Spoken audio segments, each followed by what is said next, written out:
Hello and welcome to Scrapping on the Fly. My name is Kristen and I'm here with day 14 of 30 Days of Sketches with Christy's Beautiful Life, Series 18. And today's sketch is by Allison, and on YouTube that's Allie's Space to Craft. And I have these two pictures from when me and my friends went to see our first Broadway play in New York City and saw Romeo and Juliet back in September of 24. I'm going to use main character energy from Chamel, which I thought was very fitting, as well as this title. I have already pre-cut a bunch of stars from the 6x8 paper pad for this, and then I have just a handful of embellishments, really not a lot, and some alphas in purple. I really don't have a lot of embellishments in here either. A lot of this is scraps that are left over that are smaller, and some like cut apart type and tags. So mostly I'm going to be using these things I've cut out and this title. So I have my paper, my embellishments, my pictures, and this really cool sketch. So let's see how this goes. So I love this paper, enough to have two of them. I love the purple polka dots with the teal, but I also love this ray on the back, and I wanted to make sure to have that on the layout. Like, I didn't want to lose that, so I either was going to use something that didn't have the rays, or I was going to focus on the ray. Well, not focus on it, but make sure it was there.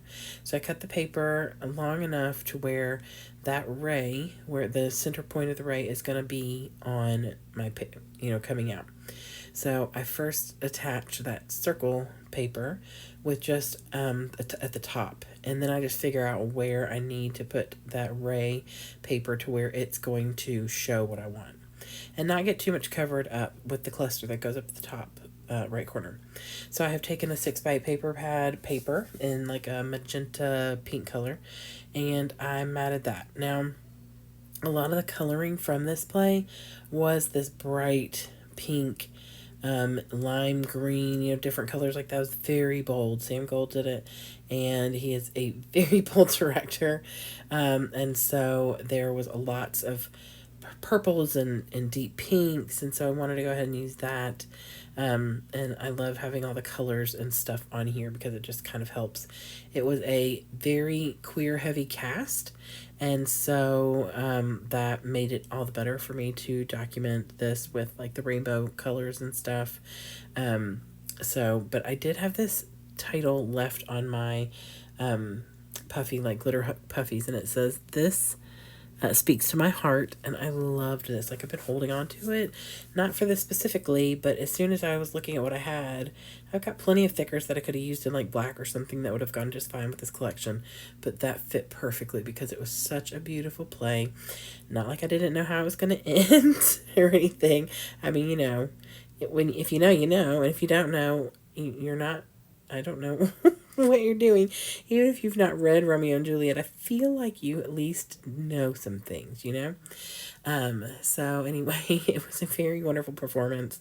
I have talked about it many times on here, and I do believe you'll be seeing at least 2 more layouts from inside the play. None that I took during the play, and I mention this every time. I took this picture of the playbill before it got started, us on the escalator, obviously on our way in.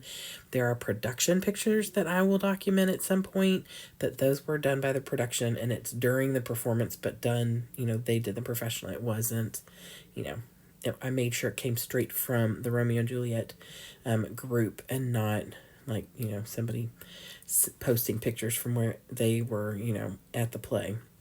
So I am very, very much into the whole fact of, letting people feel all the feels during the performance. And there were some things that got leaked from this performance that I'm so glad. Their first performance was the 26th for the, oh my gosh, why can't I think of the name? Or the critics, that's the word. I was wanting to say edit, and I'm like, that's not right. For the critics and, people like that. And then their first, it was still, under, the cap of them trying to get things together. But we went on the second full day performance on the 28th. And so I had not gotten spoilers of this really special moment in the play that is not something you'd expect. Obviously, it's not, the end. I know how that goes. But there was like a scene, multiple scenes, but one in particular that became like this huge blown up thing. And so I was grateful that we got to see it before finding out about that. And so I wasn't anticipating it. I was just watching and like living in this moment. It was really cool. And they did it in such a new age way that made it young and friendly. They had the youngest audience that any Broadway play's ever had, and they've been nominated for a Tony, the first Romeo and Juliet adaptation or play that has been nominated for a Tony, and I think that's really cool. So, but anyway, I will quit going on about that because it's not like you can go see it. It was done in February of 2025. So I'm tucking the stars all over. I use more than she has on her sketch just because I cut a ton of them and I still have leftovers. Like these are all going to go in my little embellishment kit. I did put one in the top left corner above that heart, actually two. Didn't call for that on the sketch, but I felt like, it was kind of a good place for just a little. It's not anything in your face. It's kind of, kind of buried a little bit there. And then I did put some embellishments in different places. Put these little wordy bits on here. One says so happy because, oh my gosh, we absolutely were. We were getting ready to go in and I was like freaking out. And the other one says magic because it literally was so much magic. And then the bottom one that I'm going to put on last says memories because I have so many memories from the play, from the day in New York. And there's not going to be journaling on here at this time. I'm waiting till I'm completely done with all of my New York. This is going in my New York album, not my 2024 album. And so I want to get them all done, see what I've already journaled, and then make sure to put the things on here that I needed to put on here. I did put multiple kinds of clusters, gold hearts, multiple colored hearts, and then like just the enamel dots. Just because I wanted a little something different and I didn't want them all to be exactly the same. Since all the stars are pretty much from just 2 6x8 papers. So I used up some of the little itty bitty hearts and stuff from the collection. And I love the way this turned out. I love how the colors really work so well together. And that there's purple on this layout. There's rarely purple in collections anymore. So I'm thrilled for that. Here's that sketch again. It's such an awesome sketch and so many things you can do with it. You can absolutely turn this to the side. My pictures are not 3x4. They're a little bit bigger. So that's why my clusters are a little closer together. But I love how this turned out. It was super easy. It took me less than 30 minutes. And part of that was me running my mouth to my friends Ellie on Snapchat. And like I'd stop and say, okay, look at this. This is where I'm at. So I would love it if you'd go check out Allison and her Alley Space to Craft on YouTube.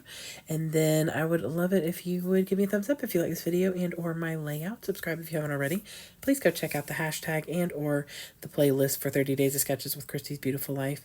I hope you have a great day. I hope you get a chance today to do something you love with someone you love. And happy scrapping.